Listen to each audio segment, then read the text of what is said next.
Hello and welcome to the Daft podcast. My name's Matt Lees and I'm joined by Joe Screbbles. Hello. And I'm also joined tonight by Jim Trinker. All right. How you doing? Otherwise known as Old Dad Jim or various things. Twat. It's a Friday night. Me and Joe have been sitting around drinking a beer for about half an hour, so it may be a bit of a tipsy podcast. So if you're not that way inclined, please do turn off now. What? I'm not. That's a big shout. The idea that maybe they'll just hate us and turn off. It's a thing, right? Honestly, sometimes people go. It's a real split down the middle, right? It's also implying that you're going to start hearing like Joe just clattering about in the background, The idea. knocking stuff over. Frankly, you know what it's like. Frankly, I'm upset that that one beer is kind of ruined me to the extent where I have no respect for audio quality. How about the second one now? You know, you're going to start jumping around, knocking things over. I didn't promise by the end of the podcast I wasn't going to be fucked out of my mind. But that's true. No, you're right.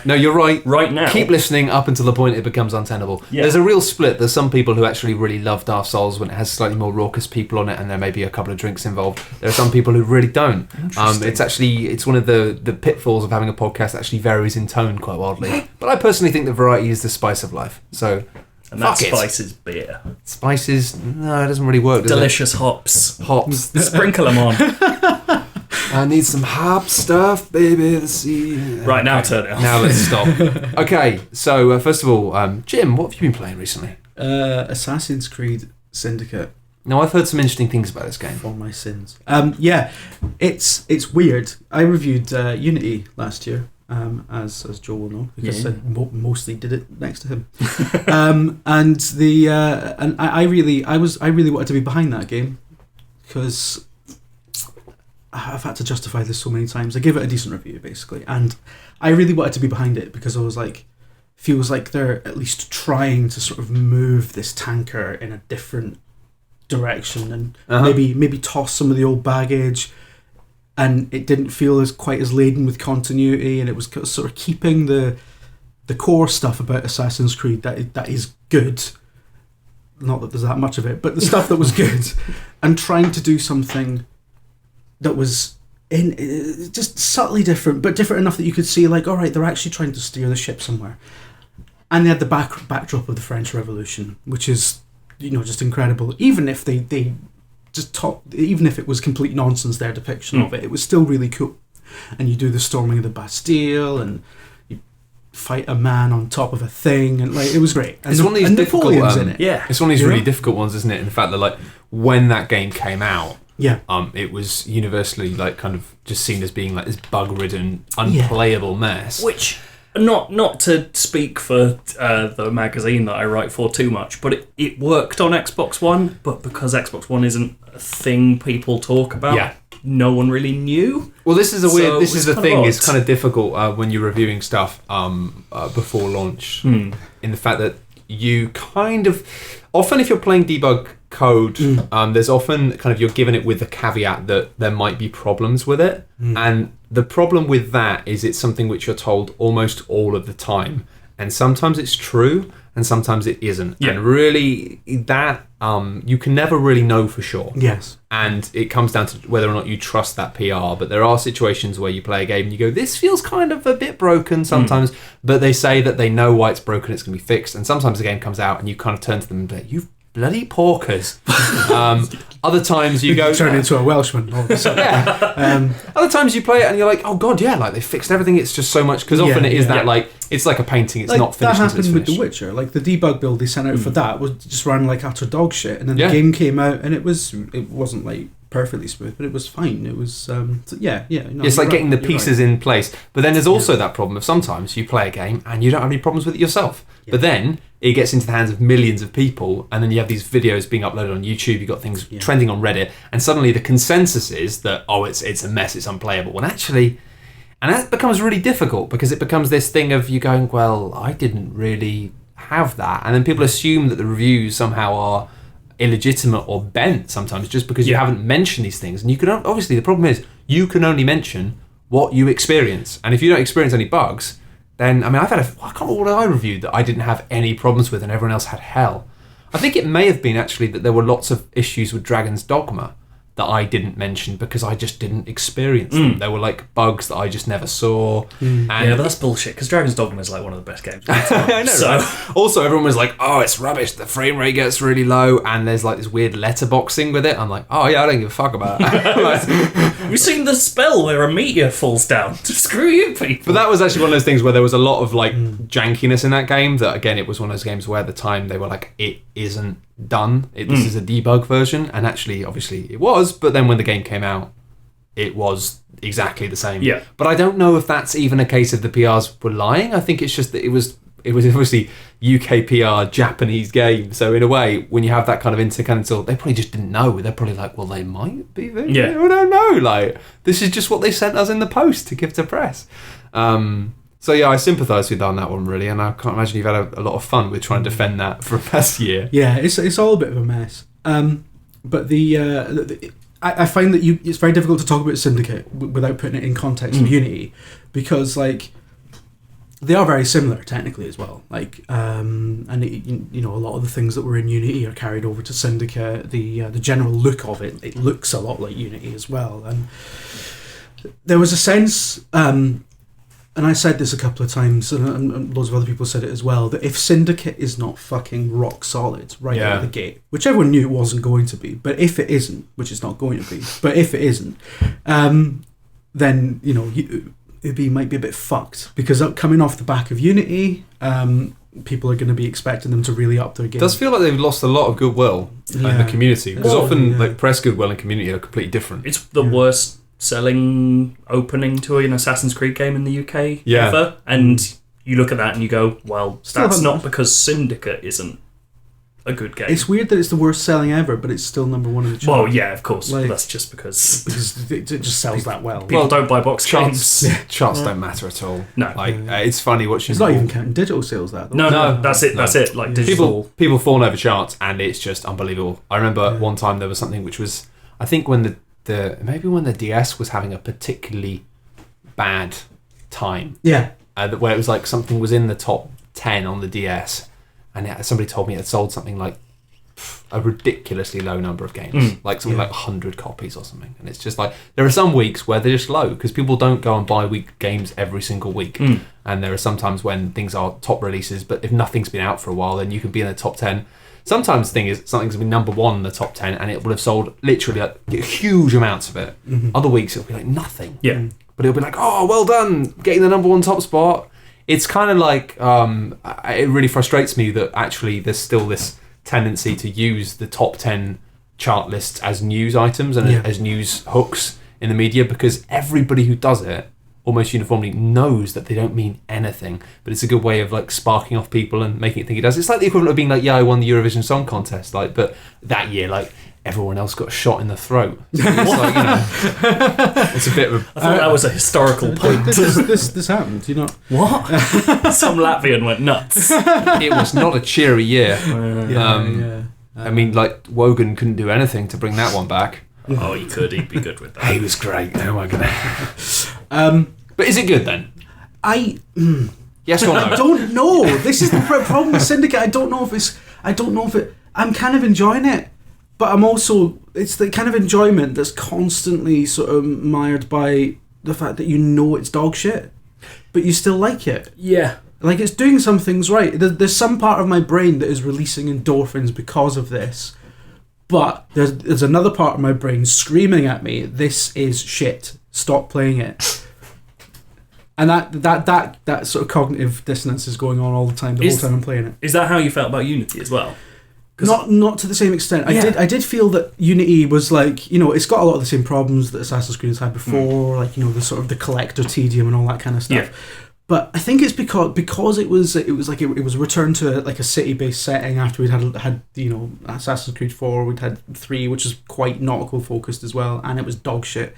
So like there was this one focus on this one city, and it felt like it was starting to make a return to form to 2, but also doing things that it hadn't quite done before, and covering events that would have been really difficult to cover properly with like last gen tech.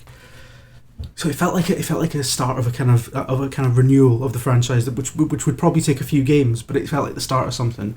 And then Syndicate's come out, and it's just Unity with Big Ben in it. And it's mostly just sort of garbage. Because I didn't play, I really like it, and I've told this, I said this to you already, but I loved your article about the sort of the digital tourism angle of London, where even if you live in London, it's like a sort of otherworldly version of London. It's like a fantasy version of London that doesn't really conform to any sort of any geographical understanding of the actual city. All the landmarks are really close together by necessity. Yeah. But it's sort of like as I think you basically said, it's sort of like it is London through the eyes of a tourist that just sits on the tube getting off at the good bits. Yeah. In fact, I'm just going to say that's a fantastic article. I'll put a link on the site to that. If you, you guys. No, it's really, really was. great. It's I don't actually take the time to read enough stuff about games. I mean, we were all surprised. Joe's a fucking idiot. I know, it's right? ridiculous. I've never had an opinion worth having. He took a break from bumbling around my room, kicking things whilst drunk, and just bashed out this incredible piece of writing. But no, that's one of the reasons why it's really enjoyable, because it is sort of a version of the city that you live in. If this obviously only applies to people in London, so sorry for being M25 centric. I can't work out if it's like the fact that it's selling badly in the UK. I kind of think, look, people in the UK are always saying, for years in fact, people have always been like, oh, make it in London, make a GTA game in London, make an Assassin's Creed. People want London so badly, and now they've done one in London. They've done it. But then I wonder if actually people think they want that, but maybe that appeals more to Americans. Maybe British things are like, because they love it. It is also a sort of, it's a very Dick Van Dyke version of London as well. Well, when I interviewed, it's good I can't remember what his position is because I'm going to slag him off, but I interviewed someone who made the game, and he, so what's that, like at least a year of working on this game, probably 2, and he was still referring to the Thames as the Thames, and you look at that and you're like, oh, you don't actually give a shit about London, you give a shit about the place you've made, which is kind of emblematic of the whole thing. It's this, and that's not a problem. It's a problem that he still calls it the Thames, but that's an entirely different thing. He's got to deal with that in his own time. That's not a work issue. But their focus was on making a workable game space that included things that we recognise, which is, that's fine. That's really cool. And for an American, that'll be enough. Yeah, and from my... Because they think that everyone in London knows everyone anyway. Yeah. I mean, not all Americans, obviously, but the amount of times people are like, oh, you're from London. Do you know? And it's like, no, I'm not going to know somebody who's been to London. There's lots of people. I know we're small, but we're really packed together. I think you look at it on a map and you're like, oh, they must... live on top everybody. of each other. Yeah. Some people have to climb a ladder to get into bed. It's grim. You wouldn't understand. It's a shitty little country. This but we room's love it. full of smoke. It's barely see, Jim. It's so grey. Our government are practically fascists. There's so much smog. You can rent a flat to 2 people and they will never know they're living together. Just send help. There's so much smoke you can use clouds of it as a bed. It's quite efficient, actually. Yeah, it's very useful. I'm glad factories still exist. Exactly. I wonder how much this kind of like this grief that you guys are feeling, this internal. Is just a thing that you get with modern games now of being I don't know. I think specifically with Assassin's Creed, I'm not sure I would be feeling this way about Syndicate had I not had a year of having a really positive opinion about Unity and then basically having the knives out. Well, that's because I was positive about Unity as well, and it was the same thing. Yeah. I mean, that's probably a wider problem with review events because we were both in the same place going, "It's all right though, isn't it?" Yeah. But like. Yeah, and my limited experience of Syndicate is that, I feel exactly the same way. There's stuff I really like. Particularly, I like how much fun they're having with the history of it as well. Like we were just saying beforehand that literally the first thing you do in London is bump into Charles Dickens, spill the pages of his last book, which is famously unfinished. And he goes, oh, the last chapters of Drood. And you're like... oh shit, they've already made the Da Vinci, inventing coffee with Da Vinci joke from Assassin's Creed 2. The first thing I've done in the main game, which is great. I love that. One of my favourite instances of that, well, it wasn't an instance, but it was like part of the codex and stuff, and implied in the cutscene was that Napoleon's rise to power happened because he had an Apple of Eden. Yes. So you can imagine, and you used an Apple of Eden at the end of Assassin's Creed 2, and you pressed a button and held it above your head, and everyone around you died, like with electric bolts and stuff. And you sort of imagine like that. Is that what Napoleon did? Did he walk around the battlefield like He walked into the Crimea and just killed the Russians with an apple. It's like It's like you haven't really thought about how that would be visualized, have you? Like he just stuck it on his hat. Yeah, just walked around. It's like it's this similar kind of problem with Mass Effect 2 when they tell you that when they're building a Reaper that's based on human DNA, and you're like, was that going to be like fucking swimming through the exactly? Like, how is that going to look? But that's why it's unfinished. They got to the torso and went, I don't know how we finish this. What do we do? Should we give it a tail? Also, does it need a willy and stuff? And that's true. Yeah, I mean it's. Man, imagine that if you'd taken too long preparing for the suicide mission. By the time you got there, had a massive cock. They've gendered it. No. They made the boss fight harder because it could just swing it at you and shit. I mean, yeah. I was going to get into deeper problems with Mass Effect 2, but I think that would have been a massive problem, frankly. Yeah. I'm just wondering now if this is a weird, interesting, it's kind of like inside baseball, but a weird, interesting effect of being a kind of somebody who talks about games and somebody who enjoys games, but in a public position on a level where you are kind of, on a bit of a pedestal. That means you have to deal with that equivalent of your mate who thinks a game is shit, and every time you go to the pub with him goes, oh, why are you playing that? It's shit. Yeah. When it's just one person, you can be like, oh, fuck off. Like, I like it, fuck off. But when you have like all these people saying something negative about something for a long time, it stays in your head. Because I get this when I edit videos now. I'm actually almost a bit impervious to when I have people saying, oh, Matt Lee's just so annoying on the internet. It's like, because I've heard that so many times that I hear it in my head when I'm editing my own videos. Yeah, it's like kind of been installed somehow. It's like this idea of it's being written into my head now, so it does it without the requirement for external stimulus. So I wonder if the reason you two just find yourself kind of enjoying it but then also unable to is because all of these voices have just been imprinted in your head. It's an ego thing as well. Like, I mean, no one gets into this industry without thinking that they know best. Like, I do think I'm right about games. Like, sorry. No, when I liked Unity and then the world went bad game, my brain went, but am I wrong? Does that mean I'm objectively wrong? So it does have an effect on that, and that's going to happen to everyone. That's not unique to journalists. Yeah. Anyone who goes, I like something, and then the world says no. The difference is you are the person who has to make a call. It's basically like gambling. It's equivalent. You have to put your chips in before you've seen what anyone else is doing. Yeah. And that's what's always terrifying. And I found that, writing for OXM, same place you wrote for, being this thing of being like, you have to often do like kind of maybe not a world exclusive, but you're reviewing something at the point where there's no opinions about this at all, and you have to just go with your gut. And if you're wrong, well, not wrong, but if you're deemed to be wrong, it's difficult. And it's this thing of like, I've had that a few times. I think mine was famously, what was it? I think it was Hitman Absolution, which I reviewed from the perspective of an OXM reader who probably doesn't fucking know what blood money is or why it's so fucking good. And I thought, what does an OXM reader care about? And they want a fun romp action, something that's not going to be too intellectual, not going to be too much of a challenge. And you know what? For a mainstream audience, Absolution was brilliant. It was like a fantastic, stupid romp. Couple of problematic things, a couple of things that were a bit shit, but it was gorgeous and it was fun and it didn't outstay its welcome. And was it a good Hitman game? No, it fucking wasn't. But would OXM readers care about that?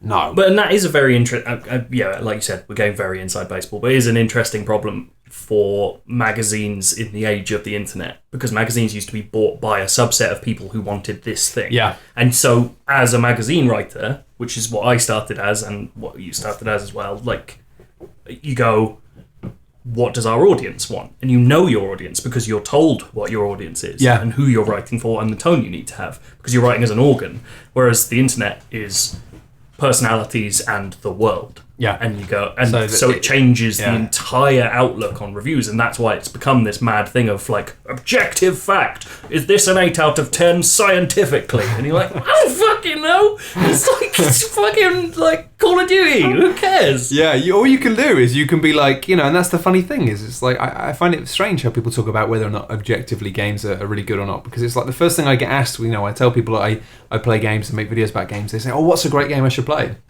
And I don't come out and say, you should play this game, it's great. I say, well, what do you like? Well, tell me what you like. And it's like, you can't just there isn't like one hat fits all. It's this thing of being like sometimes people go, oh, well, I love GTA and I love it. And I'm like, well, have you played? It's an old one, but have you got a 360 or a PS3? Have you played Red Dead? And like, no, I didn't. I'm like, well, you got to play that. Whereas other times, like, I would never say play Red Dead because I just think like, if you can't stick with this for 10 minutes, you're never going to get through Mexico, mate. You know, it's just you've got to deliver things to people. But I find it interesting, and I wonder because it's like Syndicate seems to have had a rough ride, or actually a really weirdly erratic ride. I've seen some people going, oh, this is great, this is what Assassin's Creed should have been for ages, and other people just kicking it to death. What I've really found is that it's been like, whereas it just felt like the knives were completely out for Unity for the most part, like, you know, it felt like it was like 99% of people were like, it's dog shit and you were wrong. And then Syndicate, it had this massive kind of defense force,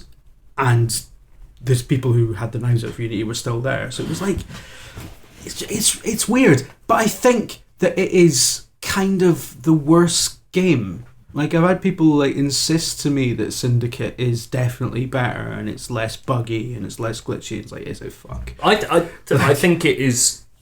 Again, I've only played a little bit, but I do think it's worse than Unity. For some, like, the combat is much worse. Unity made a really interesting decision that some people really hated, which was hard combat that's really slow. Like, it was actual sword fighting, and if you were against 3 people, you're fucked and you have to run away. And I thought that was a brilliant move, the idea that you weren't like the best at everything. You were a sleek assassin, and sometimes you can't just keep spamming the counter button to win. You have to fuck off. If that's what I loved about Shadows of Mordor. If like, you got surrounded, you are dead. There's a fucking army here, and I saw people online complaining, going, "Oh, but I can't beat this army." It's like, of course you fucking can't. It's an army. But also, no matter how many ghosts you've got in you, you can't kill those orcs. But like, Shadow of Mordor went further by building that into the mechanics as well, because you know, obviously getting killed was kind of fun in that game. But it's kind of, it is an interesting thing. Like, Syndicate's gone back to what people expect of Assassin's Creed, which I'm not sure is the best thing to do a lot of the time. No, it's difficult, I think, after you've had that kind of knockback, even though the problem was the knockback wasn't because of the ideas. I've been thinking about this a lot recently because I've been trying to play around with Game Maker again, and I had a thing where, like, in my head for a while I'd had this sort of mechanic, this like core little mechanic that was going to be a part of my tiny game, and I was like, I'm going to do that. And I was working on all this other stuff, and then eventually I finally got to this bit that was going to be a thing. And I put it in, and then I tried it, and it wasn't fun. It actually immediately made the game a lot less fun. Right. And then when I took it out again, the game became fun again. And I was like, oh. Yeah. And it's this thing of being like, you think in your head, on paper, it sounds like it's going to be a really fun idea, but then you try it, and it isn't. And in my world... Then you extend that to a game that's made by 6 studios and 1,000 people. Precisely, that's it. In my head, it was quite disheartening because I realised I wasted about a day. But imagine if you've done it for months. And the problem is, like, you know, if you want to actually make these changes, then you have to convince hundreds of people that it's a good idea. Well, not that many. You have to convince the leads or whatever that it's a good idea. But then if the game does badly, trying to then convince people that the ideas were not a problem in that at all, and you shouldn't just go back to doing what you knew worked before, must be a nightmare. And actually, I realised that people always talk about innovation in games and being like, I need to be more innovative. And it's like, you know what? Like, I find it interesting the fact that I kind of understand what makes a good game and what doesn't to a degree when I'm playing them and reviewing them. Mm-hmm. But then it turns out that when I'm making them, like, if you've got a new idea, there's a chance your new idea just won't be good. And so it means that if you're making a game and you want to be sure that it's going to be fun, the only way to do that is to use things that you know are going to be good. Otherwise, you've just wasted maybe months. I think as well the problem with innovation is that you tend to see a lot more innovation, obviously, in the indie space, and it's like this is the idea that if you work for a AAA dev, then you're just fucking jaded and shit. And it's just because, like, you can't get, as you say, 1,000 people to make and finish a game without somebody deciding and driving the consensus. So eventually, all those individual people with their individual ideas and have to just conform to a grand plan. And otherwise, you just wouldn't be able to do it. Well, it's just too much of a risk. And that's why I get it now. That's why you always have indie games, and then there'll be a rave indie game, and then that goes on to affect, and then that will go on to affect everything else. Is because it's that thing of, like, when you're doing it on your own, it's not a huge loss if you waste your time. Yeah. And that's what I did. Like, I became one of the many hundreds of thousands of people who tried an idea and it was shit. But then somebody will try an idea and it will be amazing. And then other people, the problem is, until you until you actually run it and you go, this is amazing, you won't know. And it means you're never going to be able to experiment with that many people, because it's just an unimaginable waste of resources to then just... And also, can you imagine being the person who has to go and have a meeting with a studio head and goes, yeah, you know that idea I pushed? It's shit. Like, we've just wasted like millions of dollars. Yeah. Sorry about that 6 weeks. So I've got a lot more sympathy now for stuff that does just... but I mean, I don't want to... The thing is, like, I don't want to just add another, 15 minutes of podcast which is just ragging on Assassin's Creed, because I loved Assassin's Creed 2 and I quite enjoyed Brotherhood. 3 I was so psyched for because of the boats, but then I read the reviews and just thought, nah, because it seemed to have just all this sludgy... No, it said it seemed to take forever to get to the fun stuff. Wasn't it like a 20-hour tutorial? No, 10-hour tutorial. I think it was like 8 to 10 hours of you playing the guy's dad. So it was like, who was the better character as well? That was the... Oh, fucking hell. Because you started off and you were playing a Templar, and it was like sort of like 1700s kind of James Bond thing where you were kind of firing about and working in the... Being a dick. Yeah, you just being very... Just promoting colonialism in the worst way possible and just killing people and being an absolute the biggest, essentially being Steve Burns. And then and then like all of a sudden he has a son, and now you're playing the son, and it's like, oh, this is the most dog shit thing I've played ever. And I was really sad though, because honestly I really wanted like the open snowy mountains and the boats. I was like, it looks there's so good. much to like about it as well, but it was just my favourite bit of that game, right, was the bit when you do the little prologue and then you're Haytham and you're on the boat on the way to America, and there's this amazing fucking shot where he's looking out to the horizon and the camera just sweeps back and the title fades in, and I thought this is gaming's Ben-Hur. This is going to be incredible. It wasn't. They did the same problem with Unity, which was the whole prologue of Unity is Arno, the hero, being like this roguish young man, being like a prototypical action dickhead, like lovable arsehole, like losing bets and then stealing back the things he's given to people, and being just like a young man having a great time in a wicked velvet waistcoat. And then at the end of it, you're in the Bastille and you escape from the Bastille, and he looks back at these guards and this massive shot of Paris pulls back and he just goes, merde, and jumps off. And I was like, this is going to be the greatest action game of all time. This is all like fucking Bruce Willis and all these people I love in this man. And then the next scene he's like in a hood going, I'm very sad about being an assassin. And you're like, oh, come on, man. I just wanted a whole game of like this excited man having a great time. Yeah, totally. And then it's like, and my girlfriend doesn't like me enough. Yeah. And then she's dead. So I think it's fine. I think we're fine. I think it's all right now. But yeah. I mean, the thing is, the question I was going to ask is, I've still got on my shelf a PS4 copy of Black Flag. And I'm tempted, because the thing is, I didn't play that because it kept being like, oh, well, there's a new Assassin's Creed almost out.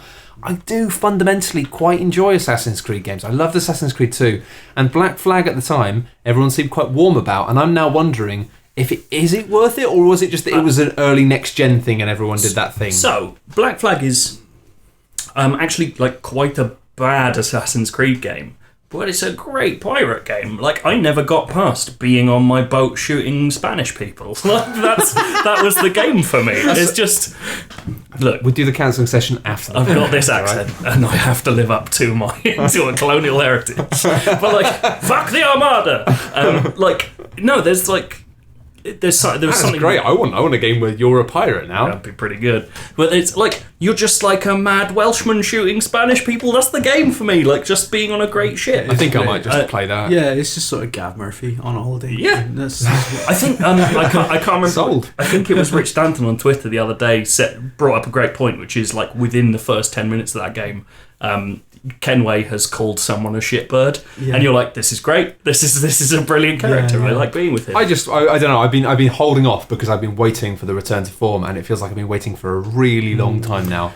And I'm thinking maybe I should just play the pirate one and just give up. I do wonder if part of the problem is that Assassin's Creed is the first along with Call of Duty, probably the first like AAA franchise that's going to go on forever. And we've seen this, for years and years and years in movies. So compare it to like Fast and the Furious. first Fast and the Furious, everyone was like, oh, it's a cool action film. And then by like Fast and the Furious 4 and 5, everyone's like, this is bollocks. But they still make tons of money. Yeah. Somehow. Yeah, well, exactly. That's the same with both those games as well. And then, and then it gets to Fast and Furious 7, and everyone's like, it's brilliant. It's a real, it's a real funny, like, we don't care, being ironic about it, look at these films. It's a pastiche. I wonder if we're going to... Yeah, exactly. And I wonder if we're going to... And, like, a few years ago, if you'd gone like, oh, I really like Vin Diesel, which everyone does now. Everyone likes Vin Diesel. I always liked him. I don't. But a few years ago, everyone was like, shithead. Like, he's rubbish. He's in all the crap films. And now it's like, he's a brilliant, ironic masterpiece of a man. I don't like any of his films. I just really like him as a person. Maybe. On his Facebook page. I do wonder if, like, in 2 or 3 years, it's going to be like the expected Assassin's Creed is cool again. Not in the hipster way of like, it's so cool to like it. But like, I wonder if it's going to just be at the point where everyone's like, this is what we want again. We like this. Yeah, because it's a thing we have nostalgia for. I think you might be right. I think we're actually starting to see that turnaround now, because even though I think I don't know, maybe I was just very fucking jaded after the whole experience of Unity, and that's kind of why I was glad not to be reviewing it. Yeah, reviewed it for our lot. Yeah. And I don't think you reviewed it. Nope. For it was Louise, wasn't it? Yeah. I was originally going to do it, and then I was on holiday doing stuff, and I was like, quite happy to leave that with you. You can take the heat, and he did.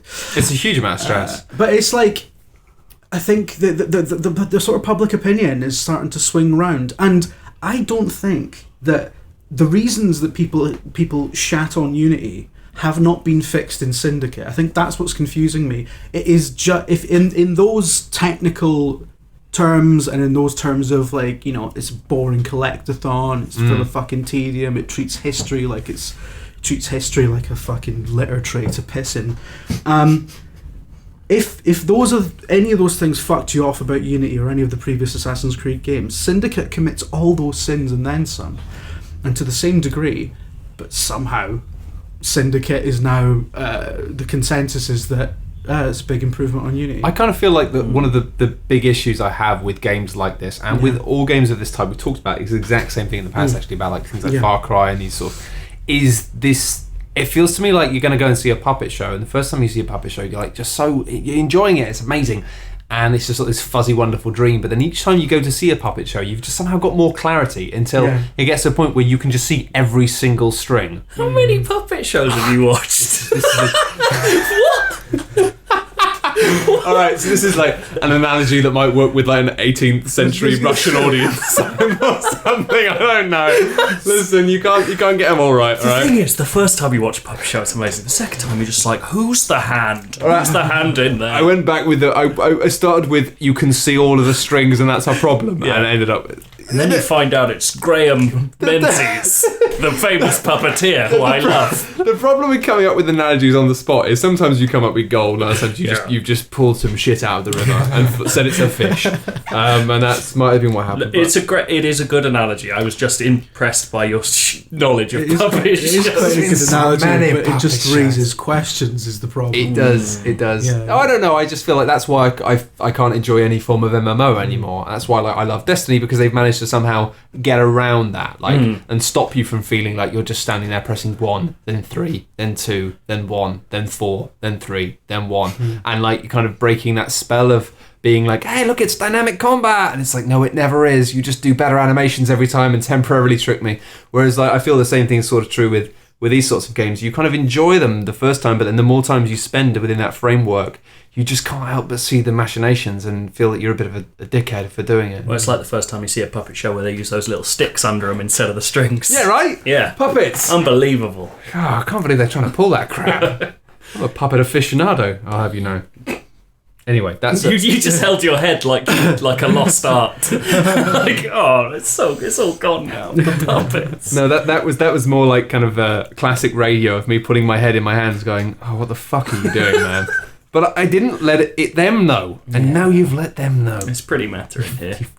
You've disappointed everybody. We're revealing the strings of podcasts. Listen, I'm going to talk really briefly about 2 games. One game which I didn't really rate that much, and one game which I think is actually really cool. I'll be really brief with the one I don't like that much because there's no point being a dick. A game called Rebel Galaxy, getting quite a lot of positive buzz at the moment. It's an indie game, and it's actually only made by 2 dudes, and considering that, it is pretty impressive. And just because I didn't like it, it's maybe worth having a quick look because it might be for you. It's basically a kind of single-player space game where you go around, do some mining, do some bounties, shoot some ships, upgrade your stuff. You know, like one of those old school, like the sort of things we had in the 90s when everyone had a joystick permanently on their table. And I love that stuff. Its main kind of hook is the fact that it's a bit Firefly-y in the fact that it plays loads of kind of like, I don't really even know what the correct term is for the genre, but it plays like lots of like space western. Yeah, it plays lots of kind of like crap American country rock.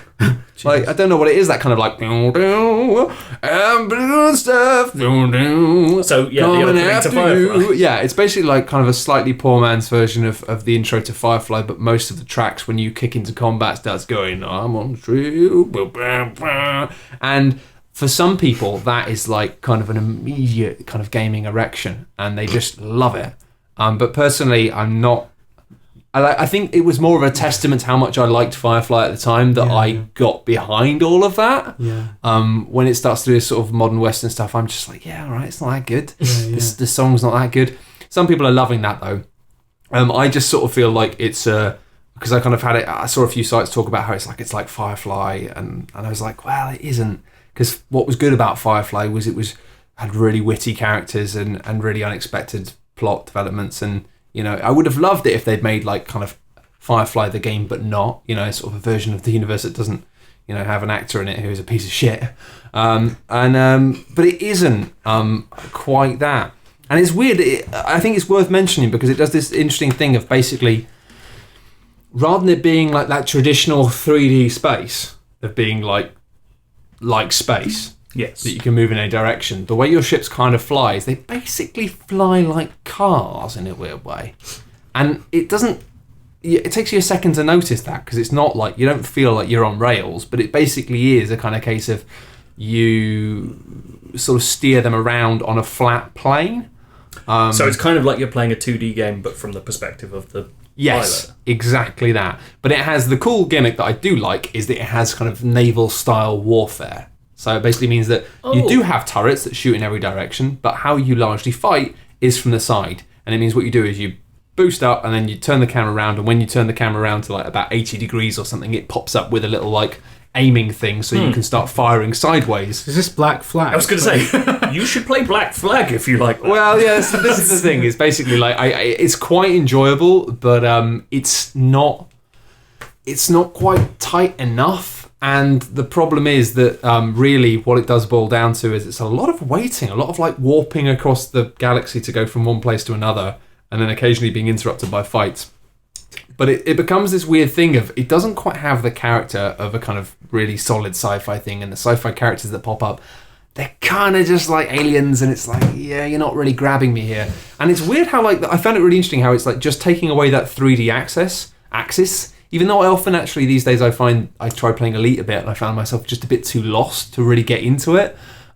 Just by taking away that full 360 axis of exploration and just making it that it does feel more like you're kind of driving through space from A to B, does just really detriment the sense of place. It doesn't feel like, and I think a real thing, if you're gonna spend hours going to an asteroid field mining stuff and then going over here and fighting and then selling some stuff here because it's worth more money, you need to really feel immersed in that. Like you need to feel like you are a kind of there. Would it be better if it was 2D? I think it would. That's the problem. Is I've actually played like what's that bloody iPhone game that's like a really good.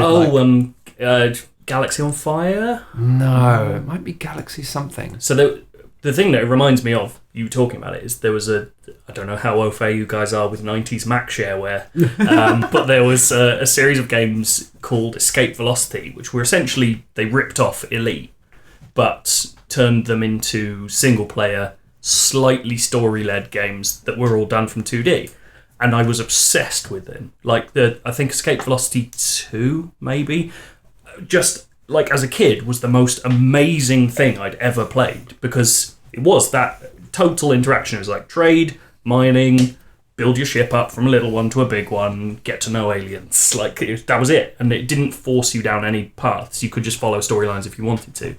And that lives in my head as like, this is how you do space games. Yeah. Even though going back to it would probably be a bit shit. But to me, it sounds like Rebel Galaxy is trying to capture a bit of that. But yeah, I guess so. But then, that's kind of the thing I found, is that I've played a few games like that where it's top down. I think there was one like Space Miner or something. I can't remember. But it was like, it may have been on the Xbox 360 actually. I don't remember, but I remember it was like a top down, like fly around, shoot stuff, collect things, upgrade your ship, and that stuff is great fun. And I like that. But it's weird how like what they kind of did was they took that, made it kind of 3D. And then you get all of the kind of the realities of like, momentum being slow and having to like, shift around, and rather than just being able to like turn on a pin and shoot stuff and all the fun things that you get with a kind of top down arena. But then also like having that kind of open world thing of being like, if you want to go from here to here, it takes like 30 seconds of real time warp. And it being like, I actually quite enjoyed it at first, but then I just realised like how much of the game I was spent me just waiting for me to warp from A to B, and I was like, this game has barely started and it's already wasting quite a lot of my time. And I'm like, how much time do I want to put into this? Especially because the story was like lots of aliens just going, wah, wah, wah, wah, wah. I was like, oh, no, I'm not down for this. I think I'm more forgiving of that on handheld things, and that's why but on PC it's like I could be playing a lot of things. But no, I mean, lots of people do read up about it because it is a game that's an indie game made by a couple of people. They seem like good dudes. It's actually really quite impressive considering it's just made by a handful of people, and lots of people really seem to dig it. Wasn't it like number 1 on Steam at some point? Yeah, it's really popular on Steam at the moment, and that's why I just wanted to check it out, basically, because I was like, this is clearly kicking off. So I thought I'd check it out, and I was a bit disappointed because I sort of thought, this is going to be good.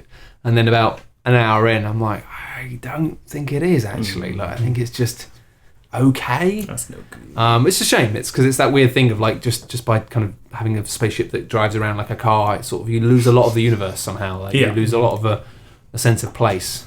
Do you ever play Freelancer? No, but I heard so much about it. It's sort of like kind of, I think it's regarded as like being the last kind of great space game. Pretty sure it was your man making totally forgotten Star Citizen. Yeah, I think Chris Roberts. Yes, I think it was him. Yeah, I'm pretty sure it was. So that was an interesting one because I really enjoyed it. It was a very arcadey kind of version of the whole Elite thing. But it was okay. It was really enjoyable. But one thing, one night completely ruined it for me. I think I was on forums or I don't know, looking up something about the game because I completed the game, the actual story that came with the game, and then it just expands. It like there's an entire kind of like region of space that you don't actually get into until you finish the story. And I was sort of looking for things like. Other things I can find, other things I can do that are worth kind of pursuing with this because I'm really enjoying playing this. And somebody just sort of casually mentioned that all the planets, it was full 3D motion and stuff when you were actually in the ship, and flight between systems and planets was in this kind of warp gate thing where they were like tunnels. It was like like it was like loads of stargates one after the other that you went through. And somebody mentioned casually that all the planets and all the space stations were on the same plane. Yeah. And it fucking ruined the game for me. Yeah. it like literally ruined it. I noticed it when I was playing. It was like, I can't get past this. Yeah, I can't. Space works. Wow. And that's why I mentioned it. It's this weird thing of like, I quite like Rebel Galaxy and good, but as soon as I realised everything was on one axis, it suddenly just, something broke. And I wasn't interested anymore. It was why? I don't get it. Because if it was top down, obviously, but But anyway, I didn't get on with that as well. But if you love that kind of like, then do check it out because it'll probably be your bag.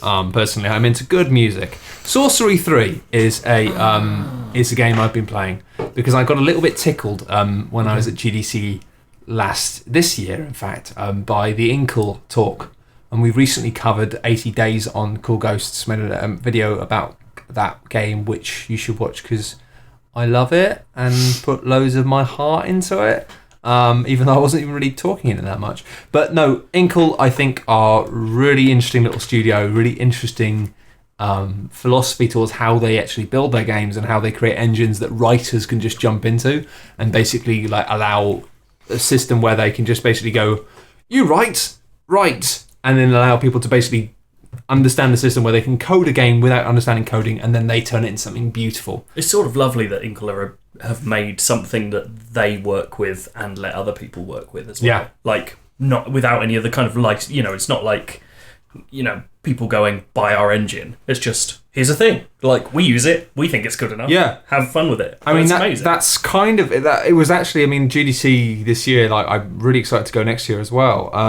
It was kind of what triggered a part in my brain of being like, I think I want to, like, try and make something. Like, not necessarily like I want to make games for, like, a job, but it left me feeling I want to try and do this. And it was actually that talk specifically, just because it was this way that they basically been like, well, we want more people to do stuff, so we create this thing. And basically it seems to work that if people want to do stuff, they just go to them and say, I really want to make a game about this, and if they're good writers, then they basically will give them the tools to do it and work with them. I think Inkle Writer is freely available. Oh, right, okay. I think you can just... Well, maybe I made this up. I think you can get it from their website. You probably can, but I think it's more that, like, they then collaborate. They will publish it with you. Yeah. They collaborate with people who they think are doing good things, and they will get the art and stuff and make it all work and make the kind of magic work. I think that's how they got Meg Gianth on I'm pretty 80 sure. Days as well. Like, I think she used Inkle Writer and they went, "This is awesome." Yeah, I might have made that story. I don't know, but yeah, We're great at journalism. Facts. It's hard when you're live because usually you've got the internet, and it's true. So, no, the fuck are you guys on about? So, 80 Days we've talked about a lot. I know. Yeah, okay. I'm kidding. But it's fine. yeah, no, I don't know. It was this thing of being like, okay, well, I thought at the time I kind of let that talk be like, maybe I should have a crazy idea for a thing and pitch it to Inkle or something. And I was like, it was just the idea in my head, the seed of being like, maybe you could do something. And I found it really inspirational. But having said that, it was just because I watched this talk. They talked about a lot of the procedures they went through and a lot of like the kind of rough early things they made that didn't quite work. And one of the things they talked about that they were quite proud of was Sorcery 3. So having loved 80 Days, I wanted to check it out, and it's really good. Oh, have you not played the other two Sorceries? No. Oh my god, go back! It's unbelievable. Should I go back? That whole back? series is amazing. I played Sorcery 1, and just that was the first Inkle game I played. Because I just jumped into 3 because I wanted to see the kind of, because in the talk they talked about how they technically kind of ramped it up a bit. Yes, yeah. And I wanted to see that. I wanted to see like what they'd done to like make it kind of a bit more, because obviously 80 Days is quite simple technically. You just move around nodes and it changes each time, but it's very really the kind of actual kind of game side of things is very very basic. But I wanted to check it out. But yeah, is it worth me going back? Yeah, so Sorcery 3 is the best game mechanics led sort of the three, but it is a series, so you get a story that follows all the way through. So, and it also cloud saves, so I can download all the actions I previously had into the next chapter each time. What? Yeah, so Sorcery 1 leads into Sorcery 2, leads into Sorcery 3. You are doing a journey through that world. Alright, well I'm going to go back then. Yeah, you should. But so Sorcery 1 is kind of a fairly standard choose-your-own-adventure made into a video game, with some flourishes. Sorcery 2 is more clever, but it takes so long. Like Sorcery 1 I think is about an hour. I think Sorcery 2 took me like weeks to finish. Wow. Because it has this time travel narrative where you end up going on the same journey through the same city, but down different routes each time. And then Sorcery 3 is, as you know, weird looking into the past by shining lighthouses at stuff. Well, that's the thing. Which is cool. It's kind of it's weirdly kind of like they've taken, and I was going to research this before. This is terrible. We are terrible at what we do. I was going to research it before, but it's a weird, like, it's kind of a choose your own adventure. Well, it's based on an old choose your own adventure series, like an actual series that they've adapted for. I was like, because the thing is, when I'm playing Sorcery 3 though, I'm like, how? Yeah, I can tell sometimes, because sometimes you'll like get to certain bits in the story and it'll have pictures and these really nice illustrations, and you can tell because, and this isn't a slight, it's just the sort of thing that arseholes like me notice. You can sometimes tell that they've scanned in pictures from the books, yeah, because sometimes it's slightly off. The angle's just like not much, but it's like it's not completely flush. That bothers people like me, but it's still lovely because it's like cool. It's like they've taken this old book and they've kind of brought it back to life with modern things. But it's kind of a choose-your-own-adventure book crossed with an open-world game. Yeah. Where you have this kind of slightly 3D map that you move around, and you can't just be like, oh, I want to go from here all the way to here. You can only go to, like... It still does that thing of basically you're choosing go north, go west, go east, like... But it just makes it feel so much more dynamic, and time passes as you go, and you have like rations. So it's this thing of like, maybe you've crossed the desert, but then at one point I met a character and they were like, oh, at some point you should come by to my place, and they point over to like where you've just come from, basically. And I'm like, oh, do I go back? Like, is it worth a day or two of rations to go all the way back over there, like not knowing what might happen? But what's lovely about it, and I think there is a couple of things mechanically that are really lovely about it, so I'll get into in a second, but I love the fact that what it does is something so unusual for a game of this type, because basically it is a kind of choice-based RPG. Mm-hmm. But what it does is it allows you to do the same thing that you do when you're a kid, of keeping a finger locked in the page, of being like, especially because choose your own adventure games, they will quite regularly lead you to your death quite quickly.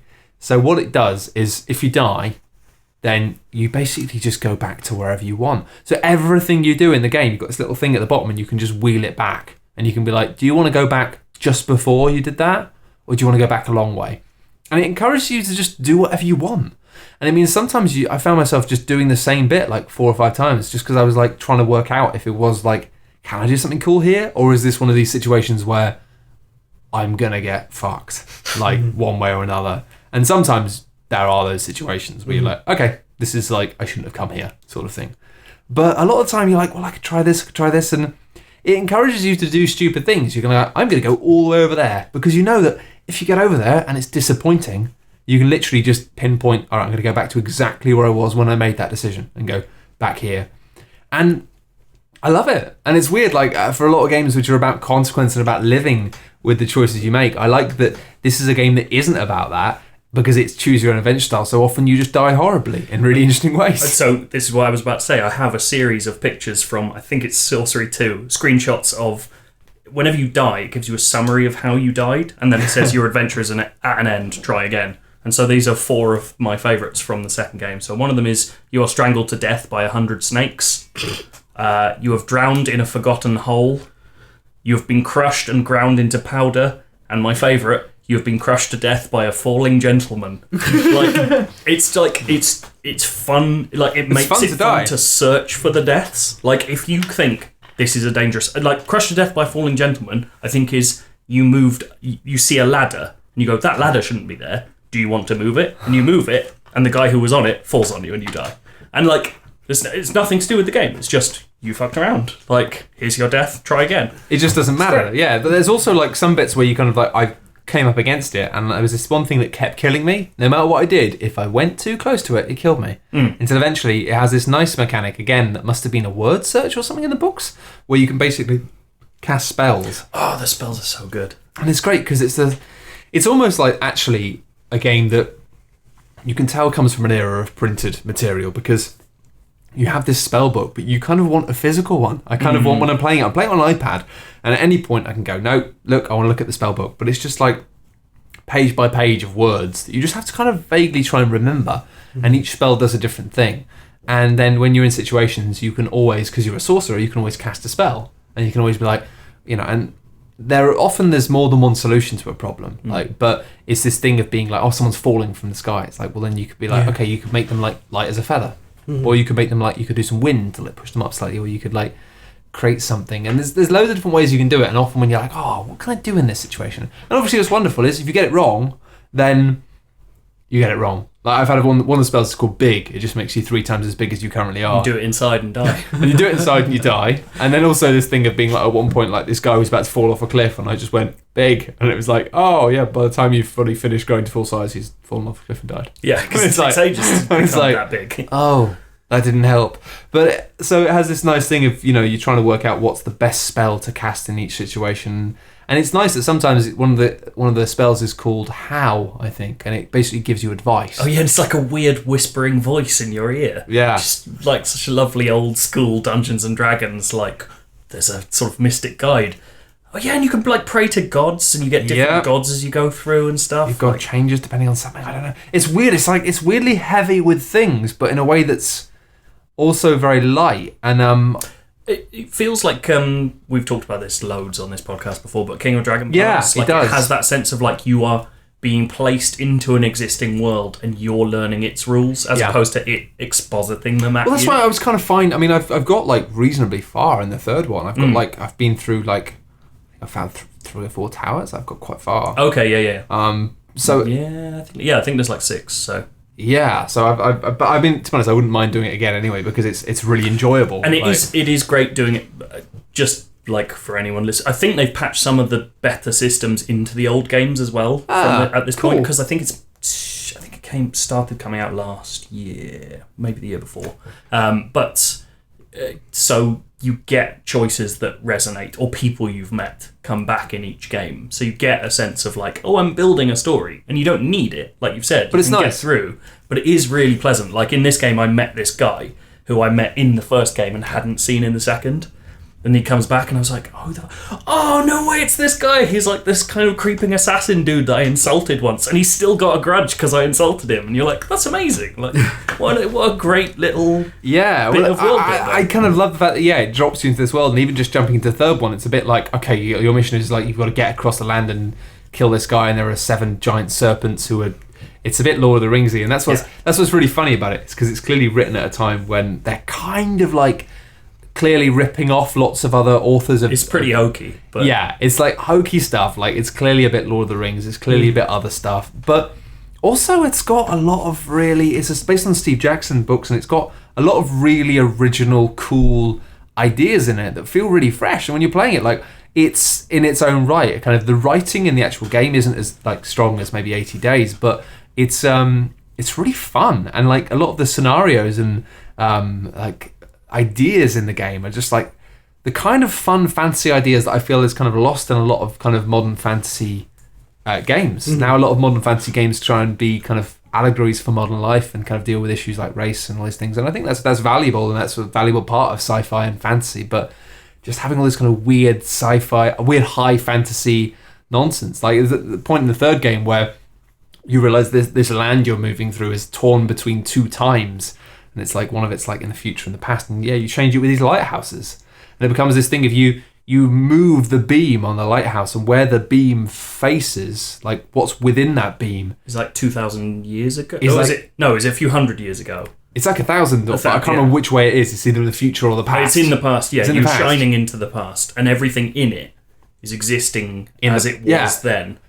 So it becomes this thing of you being like, you have to just kind of choose. You're like, well, if you want to get over there, then you shine it on the bridge and you'll be able to get over the bridge. But then you kind of go, but there's a village over there. Like maybe I should go. And it actually reminds me a lot of like Chrono Trigger in a way. But I just really, really like it. And I spent a lot of time playing it, and I was kind of expecting to be, I don't know, it's just inventive and fun, and also filled with that kind of danger. I love that sense of like you're only ever one stupid step away from death, and it is always a stupid step. It's always when you think, but what happens if I do this? And you kind of think, this is probably bad. Not only that, like it's notable for like how much work they've put in. So it's not just little details, and the spells, it's amazing how much writing there is about the spells. Like any situation you cast like 3 or 4 just random things, and it will go, it'll tell you, here's a story, a mini story about what you've just done.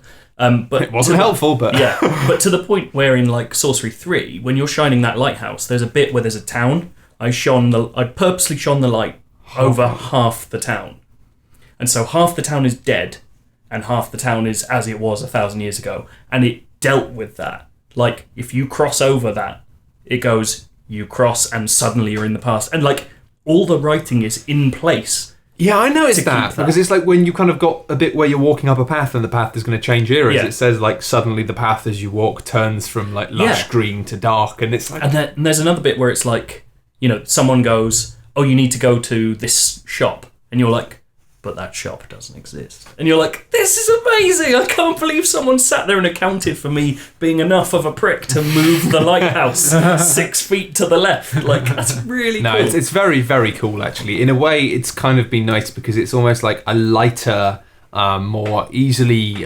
consumable version of the kind of like the RPGs I used to love growing up, like Baldur's Gate and stuff like that, and even things like I still really want to play more Pillars of Eternity, but I just find that the time I spend sitting at my PC because of the nature of my job and all that sorts usually gets used for other things. But iPad games, I don't know, lots of people like shrug them off, but I love them because it's like, it's sort of a game you can play when you're doing other things. Like, you can be in bed with it and people don't mind. And I don't know, like, they're great for all sorts of things. But Sorcery, yeah, I'm going to go back and check out the earlier stuff. Should, man, it's good. Like, I'm really impressed with it. It's very... I wanted to look at it mechanically. I went in because I thought, I heard them talking about it and it sounded interesting and I wanted to see what they meant. And then I was like, this is really cool.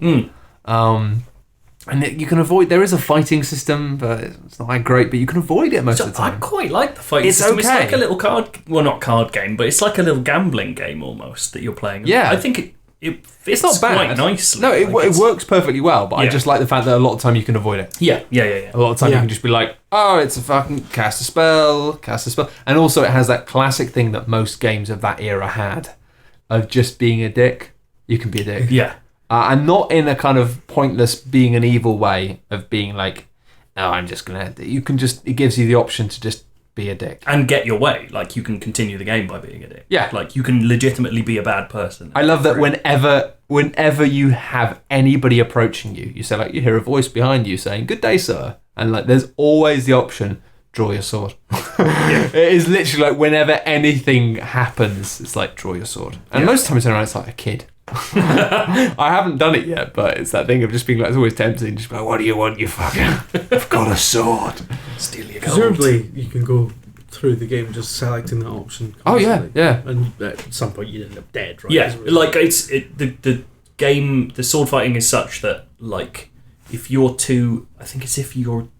stamina is down, then it's harder to, like, kill people as easily. So if you keep fighting, your stamina keeps going down. Yeah. Is that right? Maybe? Yeah, no, it's... But, yeah, basically it makes it hard to do that, but you could, which is quite nice. And it's nice when you're in areas where you have to fight a lot. It's really frightening. Like, yeah, it really, like, lays it on thick. Like, some parts of that game are hard. there was a bit in a forest, and there were lots of things after those me. invisible cats. Yeah. Snatter cats. Fuck those guys. And it was just frightening because it was just the thing of like running away and you'd be like, oh, you've tripped over something. Oh, what is it? Oh, it's one of them. Yeah, like it's another invisible cat. And just having to fight all these invisible cats. Just, I'm going to die. Have you got to the lake yet? Oh, I think I swam across a lake. No, not that lake. I know which lake you're talking about. That's no lake. I did. That's a pond compared to the lake. There was a wonderful bit where I took some magic mushrooms by accident because it was like, do you want to eat these mushrooms? And I was like, Oh, yes. And then it was like, you're having a conversation with your mother, who is a goldfish. And it was just like this. It was a fantastic little fun bit of writing. But that was one of the points where I fell in love with the game because basically the writer had a whale of a time writing this wonderful description of you tripping your balls off in a really unpleasant way.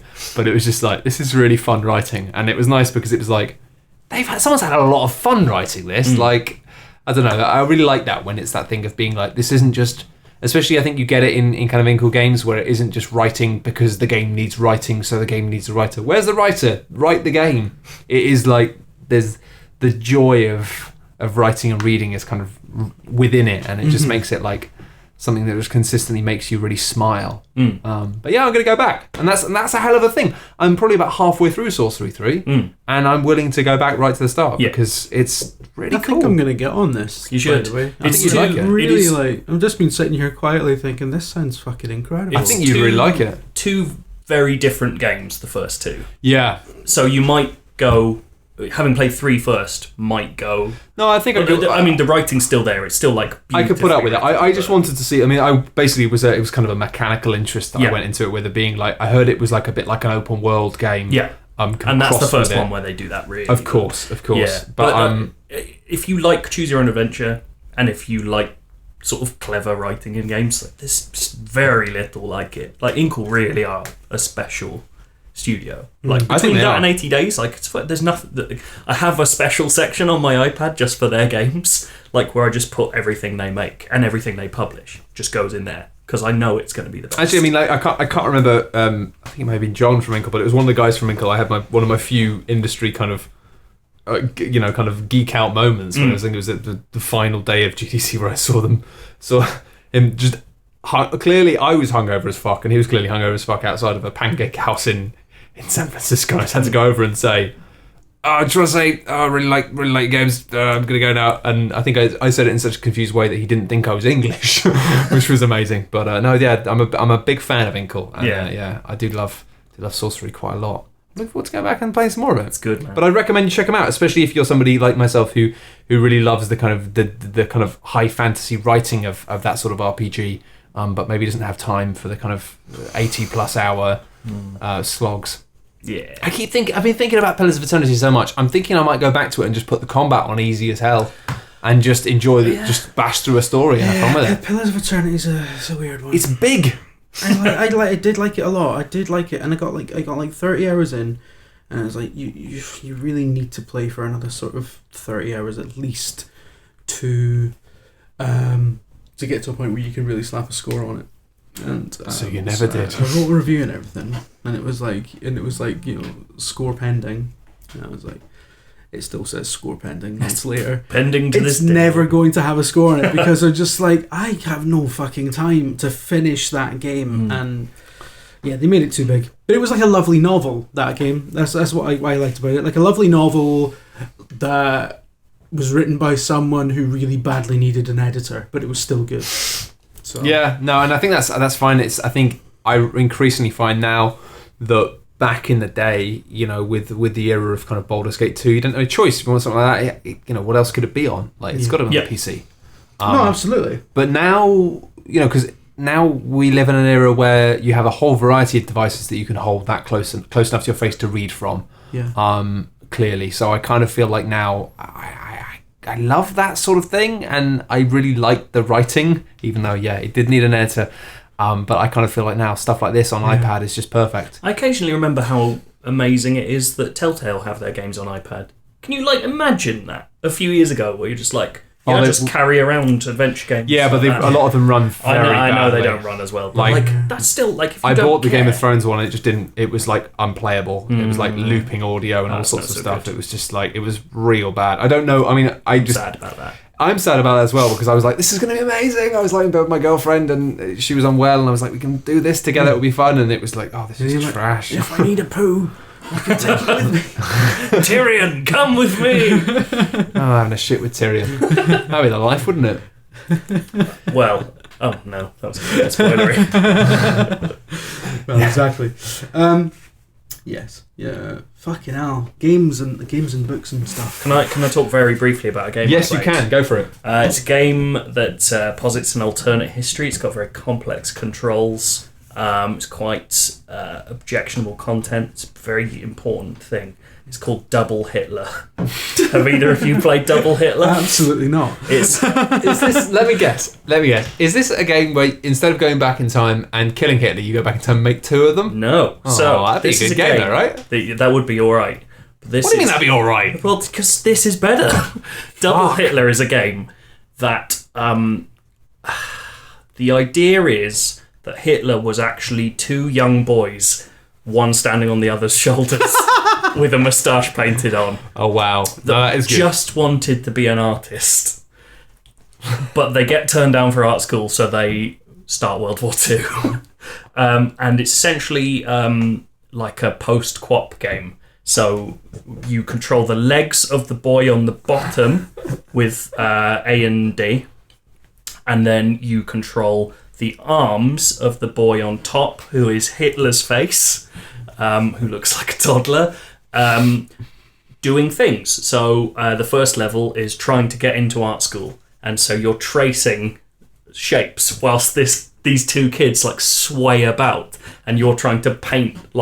I think the final illustration is trying to trace a chimpanzee pissing for some reason, and then you don't get into art school. And beautifully, every time the physics go out of whack and you fall over, the two kids fall out of this coat, and there's always a great reaction to it. So later on, you're having to paint. It's basically like a trace the line game, but with bad physics in the bunker, right? And you're trying to trace tank movements, and every time you fall out of it, you get this lovely voiced German guy just going, "Mein Führer." It's so good, right? And it gets It's only about like 20 minutes long. It's really worth playing. It sounds like one of the greatest 20 minutes you'll ever have. It's unbelievable. Double Hitler. Double Hitler. And the final... Man. Writing it down. The final part down. The final part is you trying to trace really intricate lines as you've got these two kids swaying, and then like you can feel the explosions from Berlin at the end of the war, and so it's like shaking your hand as you're going.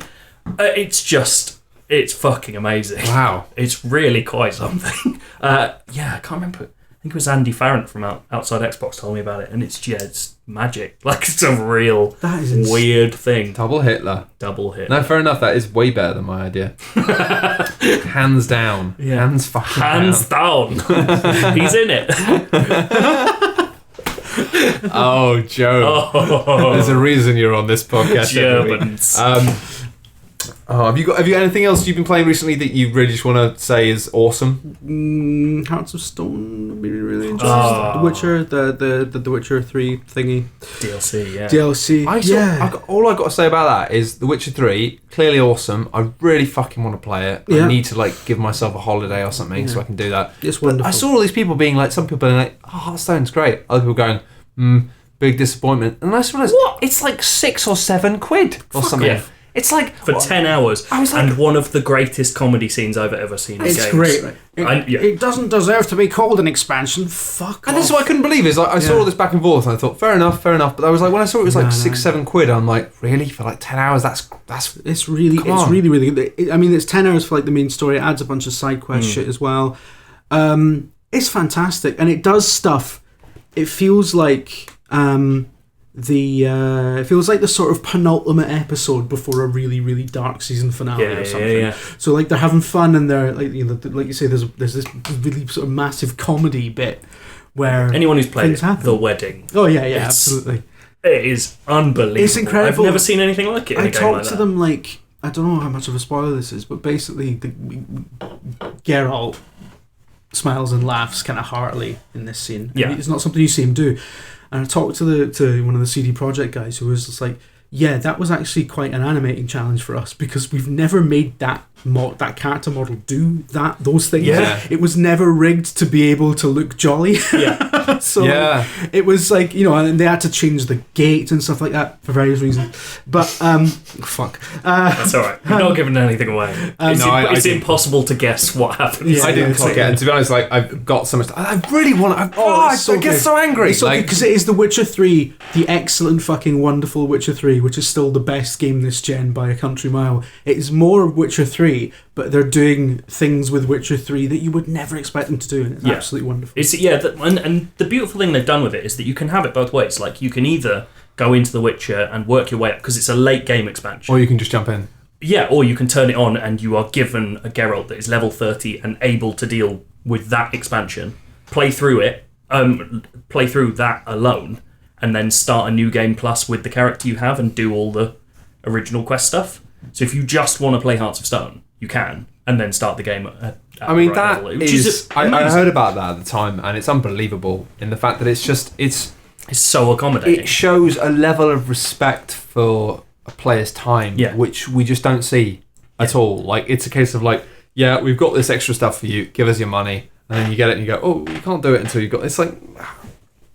It just feels incredibly dated and weird that often games will sell you something which you then can't have straight away. Yeah. Because it's possible to finish that game, I think, at like level 28 or so, if you sped through it.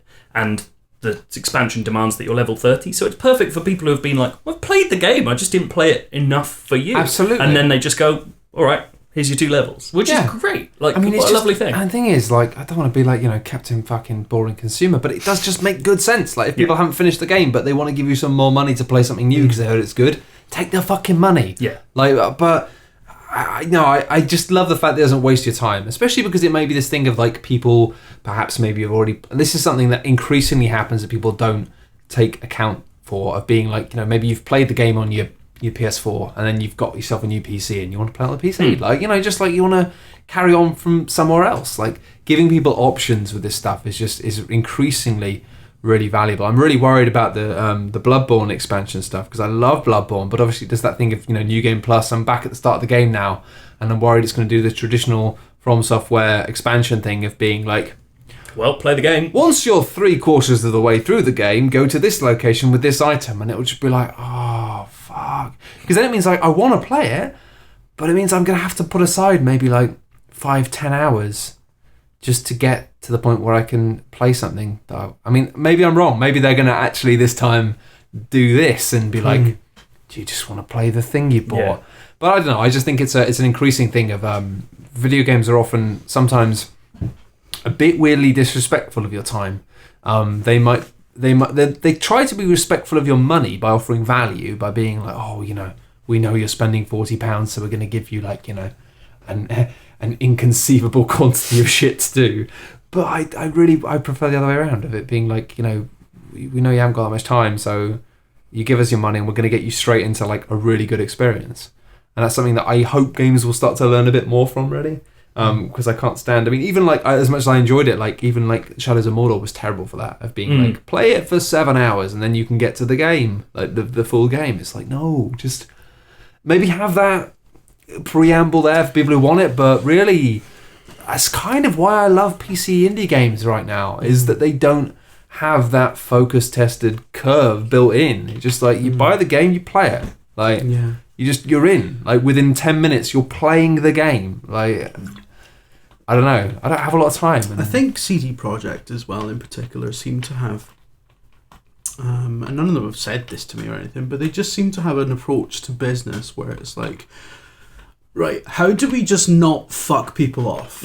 Yeah. And then they go from there. And it's what fucks people off? Don't do that thing. Yeah, that's the thing is, like, there seems to be no cynical edge to it. It's like, here, we've released a game, have 16 free bits of DLC. Yeah. 16, 20, something massive. 16, I think. Yeah, and then we'll release something massive, and you can give us some money if you like. That's perfect. That's how you build goodwill. You go, we're going to give you something worthwhile. Proven track record of that. Here's 10 more hours. You're like, perfect. I honestly think they're brilliant thinking. I think they're probably my favourite major studio, just because of the fact that they have a background of coming. Obviously, there was an incredible article on Eurogamer, I think, about their beginnings, really, and starting as being like pirate game sellers, really, in a country where it was kind of like grey market. It wasn't really illegal, and they were basically, they were fucked off with the way things were, and they wanted to make it better, so they did it in the way that they had to in that time and that place, and they're not ashamed of that, and they shouldn't be. But yeah, that's what they continue to do. They don't like the fact that people feel like they're getting ripped off. So if you're going to make a big expensive game, you give people loads of good stuff. Yeah. But what I love about them is like they take it further than that. They don't just do this sort of like kind of consumer fairness thing of being like, well, we give you what you deserve, and we give you what you what we feel that you've earned, and like, which is both really valuable things to offer. They also listen, and that's what I like about them, is the fact that it's not just a case of them going in with their kind of, I mean, clearly they have, that is part of their agenda. Like you can tell, like they started off doing this kind of like, games are too expensive, we're pirating them. So that is part of who they are, is wanting to offer good value for customers. And, that's sort of not an unexpected trait to see throughout their business. But what I find has been unexpected is, even though now, like, they got a lot of hack from, like, The Witcher 3, and lots of people being like, oh, there should be more people of colour and there should be less sexism. Like, both of these things are true. Like, but at the same time, you look at how far they've come, and you look at The Witcher, the first Witcher game, which was kind of a bit broken, had some really fucking cool ideas, had some cool atmospheric stuff, was, like, absolutely horrible in terms of how it dealt with like women. It was just like unbelievable. It was like, was that the one with collectible cards? Yeah, every time you shagged a woman, you got a baseball card, and it was just like, honestly, the first time that happened, I'm sitting there with the fucking But that was the problem. Was I just got to the point just before that, I'm like, this game is brilliant, and then it did that, and I was like, I think I pretty much stopped after that. Not because of that directly, but it just sort of doesn't it? It's not long after. It's not long after you shag somebody for the first time that you end up in the swamp for 20 hours. Yeah, and that's it. I was like, oh, that was a bit awkward. Yeah. And then I was in a swamp, and then I was like, I think I'm done with this now. And it was like one of those things where I was like, it's been a good game, but I'm done with this. It's really good up in... The Witcher is a really weird one, and there are people who swear that it's like the best Witcher game, even now, which it fucking is. Oh, that's madness. And, both. It's weird to me that both... For me, The Witcher and The Witcher 2 have very definite points where you just cannot be fucked with them anymore. Witcher, it was the swamp. And for me, with Witcher 2, it was not long after you get to the battlefield bit, which is essentially a fucking swamp, because it's mud and water and shit and, having to fight things. Yeah, I think I was in that bit where you end up in the second chapter on one side or the other, and it was sort of ghosts and stuff. But it was a cool idea, but Fuck off. Stop making me fucking... I think the open world, the change to open world for Witcher 3 really helped those kind of environments, because it's all really similar stuff and it's the same world and very obviously the same world. But there's a massive swamp in The Witcher 3, which is rubbish and horrible to be in, but you can just fuck off, and that's brilliant. No, I got the same sense, and I was enjoying The Witcher 2, and I didn't mind it being linear when it was linear and pretty forests and cool monsters and danger.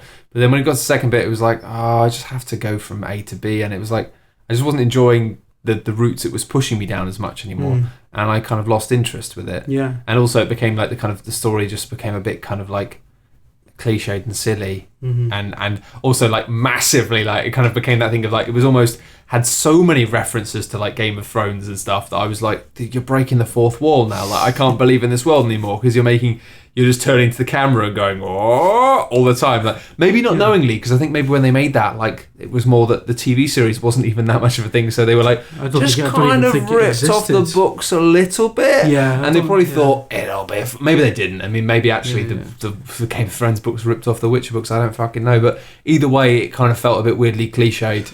There's a character in Witcher 3 called, with a D on the front, but Django Fett. Oh yeah, I forgot about him. Yeah, he's only in the game for 3 minutes. Yeah, he's there for a side quest that you just finish with no trouble at all. Yeah. I don't get it. It's I liked it in Fallout when and it's a shame that Fallout games don't really do that anymore. But I liked it in Fallout, where Fallout was just notably wacky and broke the fourth wall constantly. Doctor Who, Star Trek, and all this mad stuff. Would just materialise. It was a random encounter, and you'd Monty Python, didn't you? Yeah. Well, Monty Python's all the way through 3 as well. I think you can find a box of holy hand grenades. And but it's not. I mean, this was in Fallout. You had a bit where literally you got to... There was a bridge and a guy in a cloak, and you had to answer the exact same 3 questions in the film. Nice. And I was a kid who hadn't seen the film, so I thought, I was what the fuck? I didn't get a clue what was going on. Yeah, I didn't have a clue what was going on, but it was willfully silly nonsense. But I find it a bit off when you're kind of in this fancy realm, and then it just occasionally starts going, oh, it's a game. You're fuck off, I do that in my own head enough. I don't need you doing that. But no, I'm kind of I want to get back into it, just because I love that they do, it's I think it's almost a bit unfair that they do, for whatever reason. I think because it is a high fantasy mainstream thing, and maybe because they're not as progressive as say BioWare, that they get given quite a heavy amount of slack for it, not slack, hack, sorry, opposite things. But they do listen and they do learn, and it's it's one of the things where they come from clearly a very different culture. I think they come from. They also. It's you've been saying, they're willing to listen. They're not the kind of sort of Jim Davidson pricks that are if you can't take a joke, fuck you. They're actually going, all right, okay, that's how we fucked up. Let's not do that again. They seem to be real, and speaking to them in person as well, and how they interact with their community and stuff. You think these guys really want to just make good stuff, and not be cunts about it. Yeah, and it's weird that it's an industry where that feels really rare. Yeah. That's exactly it. Because everybody wants to be a cunt for some reason. So that's why I love it. That's why I love it. They don't have that thing of sticking to their guns and being no, we will have busty women and only white people. They just quietly listen, and then each time they get a bit better, and it might take a long time. But I'm really excited about Cyberpunk, because they're just... Who doesn't like tits? Yeah. That's a great impression of the internet. You're working on that. It's just an impression of the voice you just did before me. But Cyberpunk's going to be great. When they were interviewed recently, and I can't remember who it was, but one of the leads basically said that the development of Witcher 3 has really fucking informed the development of Cyberpunk 2077. We feel really much more confident doing open worlds, and how to structure side quests, and how to make the world engaging and interesting. You say, if Cyberpunk 2077 is a more refined, better version, sci-fi version of Witcher 3, it's going to be the greatest fucking game of all time. So let's see what happens. Like, actually, and coming all the way back round, talking about like 1,000 people trying to make a game. When I interviewed about the Hearts of Stone expansion, I was asking, like, you got to ask about the next game. So I was like, oh, what about Cyberpunk? And he was like, well, the thing about it is I don't know anything about it because actually it's a really secretive group of about like 10 people planning that game at the moment. And you're like, that's perfect. These 10 guys are just coming up with all the ideas, and it's not going to be someone, 1,000 on the other side of the world going, oh shit, this idea's rubbish. It's going to be these 10 guys who are just talking and making a great game. That's perfect. I loved it, that they announced it, and then they're like, oh yeah, it's not coming out till like 2017. It's like, they're like, oh yeah, we barely started it. Yeah. And it's like, that's great. Good. Yeah, well done. Because it's like, in any normal studio, they would be working in that classic, like, we need the money to come in every year. We got investors to please. They need to see a bump every single year. It means you get into this cycle of having Studio A, and then next year Studio B, and then a year after that Studio A,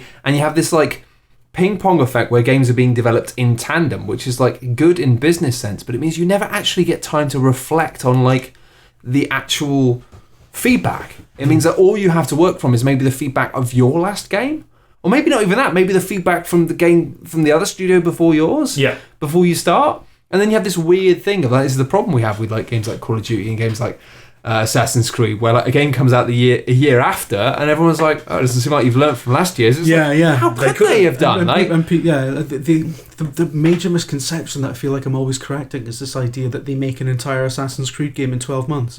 Like they push out Unity and go, "Let's get cracking on London, lads." It's like, fuck. Like they were working on Unity, I think, when they finished Brotherhood. Like it was.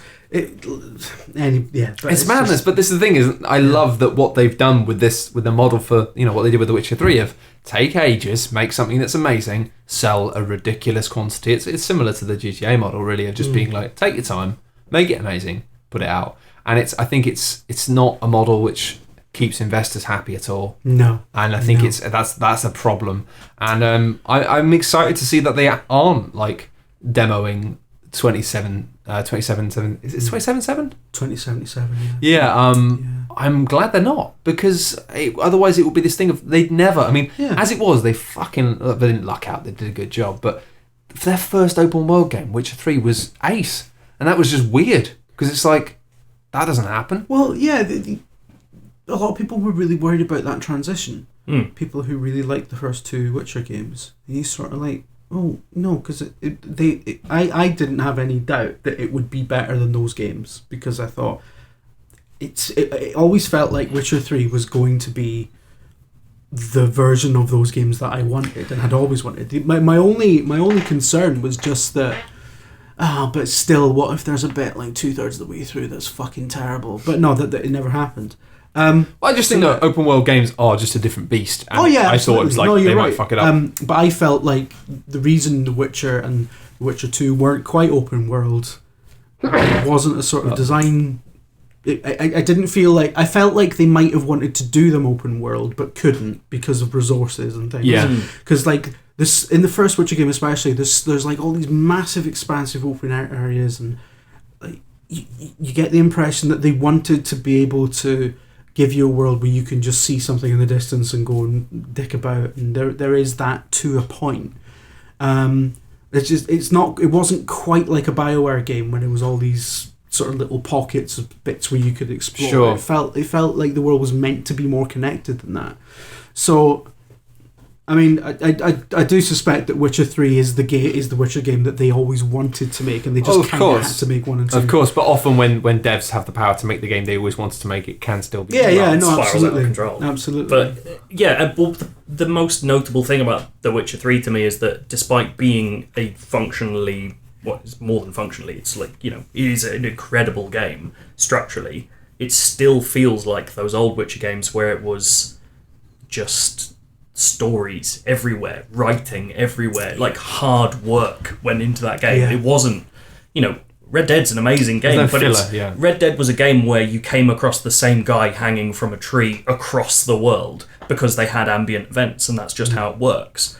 But in The Witcher 3, everything is scripted. That fucking griffin you see circling on a hill is meant to be there, and they put it there because that's where you're meant to have that boss fight, and you can come across it at any time, but it's there for a reason, and every quest is there for a reason. It's still a linear structural game, in as much as they've gone, this is here, this is here, this is here, this is the experiences we give you. It's just open. It's just massive. Yeah, it's just fucking huge. Yeah. Which is amazing. No one puts that much work into I just think, world games. to me, it seems like the fact that they decided to pretty much wait until The Witcher 3 was out and done before really going full steam ahead with Cyberpunk, it may well have just been a finance thing. It may well have been like, well, we want to know how much money we've got to play with. We don't want to get into trouble. It may have been purely pragmatic on that level. But it just feels to me like...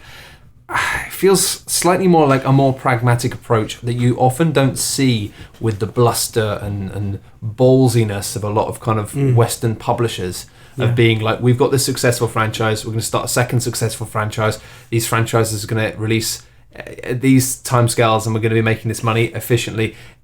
I wonder if it did come down to them being like, well, we've never made an open world game before, why don't, before we start another big one, we've released one and see what people think of it and see how it goes down, and then we can take that information and then build the other one. And it's like, often that kind of thinking just doesn't, if you look at it from a very like simple basis of when games start development and when they come out, that doesn't seem to happen very often.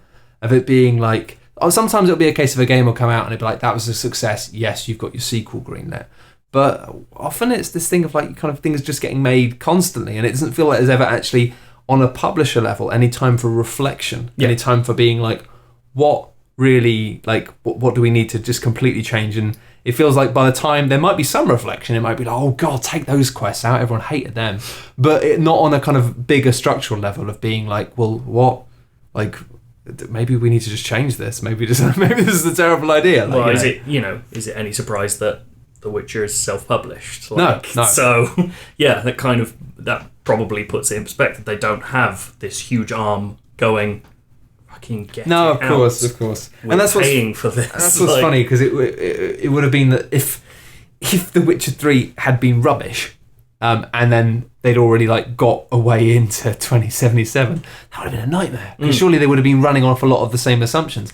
As it is, they probably actually, if they'd had the the ability to split the teams, they probably could have, because actually they did a good job. But maybe they didn't know that, and I kind of appreciate that they didn't just go in being like, we're the best, we can make 4 games at once. Yeah. In the way that lots of studios seem to. I do feel like they're, and you can often see it when you talk to people from CD Projekt as well. I do feel like they feel like they're really riding a cool wave right now, and they're really at the top of their game. And it must be nice for them, because I don't think they've ever really been at the top of their game. They've been respected by certain groups of people who've played the two kind of. I'd never say they were mediocre, but like. They were always niche. They made great games that were very niche and that did have some really, really glaring kind of issues.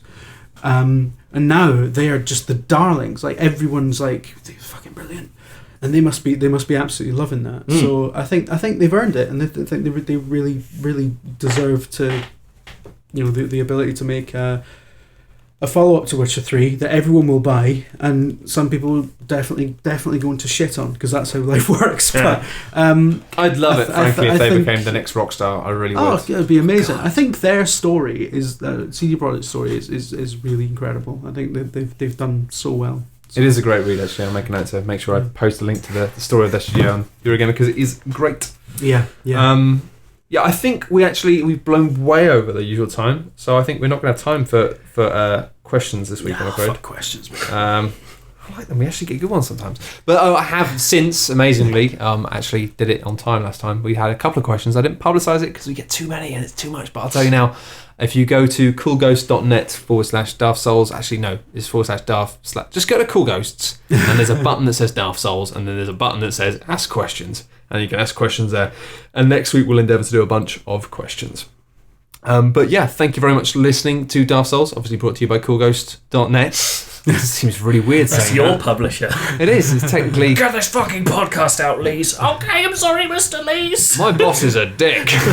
He's also me, which is really annoying because I have to sleep with him. Can you name any cool ghosts? We were talking about this earlier. There's the ghost of John Belushi. Oh, he is a cool guy. Classic. Yeah.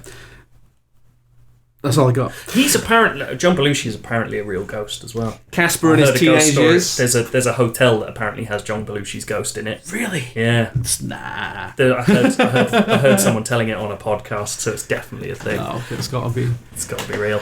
Anyways, sorry, you were wrapping up, and then I was just like, but what about this thing? Ghosts! It's Halloween weekend now, so I don't know.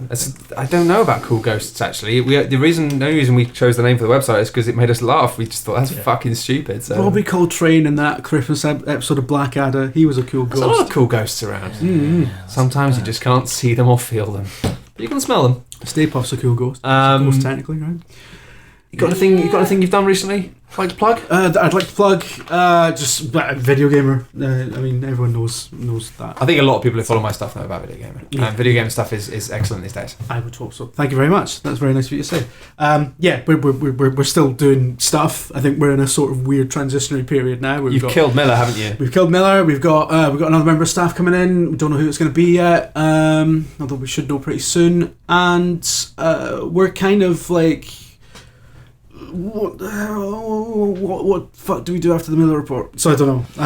Hey, I know that one. You just sort of do something else and get used to it not being as good. No, pretty bad. I think we're still deciding what we're gonna do. It's a lot of fun. If you're a fan of kind of like Daft kind of old school sort of magazine style things of just stupid characters and a lot of people having fun with stuff, then do check out video gamer videos. I shouldn't have to tell people this, but I'm sure. Yeah. No, it's very nice to hear you do it though, so thank you. No, but I think we should. We should probably just like. I think Burns keeps going on about getting his own fucking series, doing something. She's like, why don't you just fucking film me, innit? Like, but doing what? Such a difference. I could not get him in front of camera for love nor money when I was there. He was a nightmare. I remember there was one... He can't get enough of it now. In fact, he insists on fronting stuff. It's great. Unbelievable. It's great. When I was there, I remember I went in for one recording a video, and I think I was like, I think we were playing like PlayStation 1 or PlayStation 2 games on the PS3 launch. We thought we'd have PS4 launch. We thought we'd have a day of PlayStation streaming. I sat down and I gave Time Splitters a massive intro and said, this game came out this, da da da da da. And I just said, oh, what do you think, Steve? And he went, yeah. Oh, fuck. And it was this thing of like, we just started a stream that was going to be hours long, and he just left me hanging, and it was just unbelievable, just being like, don't fucking do this, don't fuck it, I need you. But now he loves it. Now he loves the limelight. It's really he would have made my life a lot easier if he just embraced it when I was there. Yeah, I think he was sort of wary of the camera, and then like I think fell in love with it. At some point, the sort of the Nathan Barley resurgence happened. I think that was a big factor, and he was like, I can essentially be that twat but real, and I think he loved that idea of just being trashbat.cock. And then from that point on, he's like, yeah, if I'm a Chris Morris character, that works for me. He sort of is your Jonathan, yeah. Yeah, so, I mean, that's what glass of Dutch wine, etc. He sort of fucking models himself on that shit anyway. Yeah. So, yeah, I think that might have been, I don't know, probably a few factors, but yeah, he fucking loves it now. Good. I can't get in front of the camera because he's always fucking in front of it. Oh, fuck it. Two very different complaints about Steve Burns there. And that concludes that segment. And probably won't be a regular segment. Yeah, he's a shit.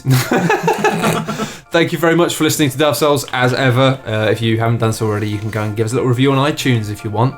Do a little star button, write a little thing, get down tonight. Thank you for listening, and as ever, joined by Joe Scribbles. Hello. Not as ever, but hopefully have you on more often, because I fucking love you. Oh, and Jim, love you as well. Bye. Goodbye. Bye, love you, bye.